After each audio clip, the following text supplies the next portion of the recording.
Super star நயன்தாராவோட நடிப்புல சக்ரியோட டைரக்ஷன்ல உருவாகிட்டு இருக்கிற தமிழ் திரைப்படம் தான் கொலையுதிர் காலம்.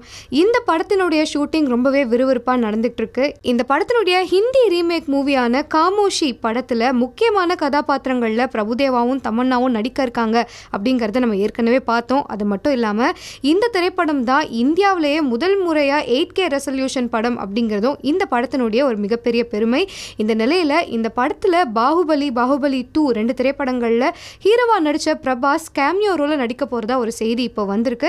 பிரபாஸ் இந்த படத்துல இணைஞ்சிருக்கிறதாலேயே இந்த படம் உலக அளவுல கவனத்தை பெற்று இருக்குன்னு கூட சொல்லலாம்.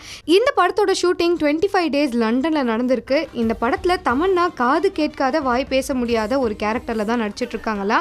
அதே மாதிரி ஆக்ட்ரஸ் பூமிகாவும் ஒரு முக்கியமான கதாபாத்திரத்துல இந்த படத்தை நடிச்சிட்டு வர்றதா செய்தி வந்திருக்கு.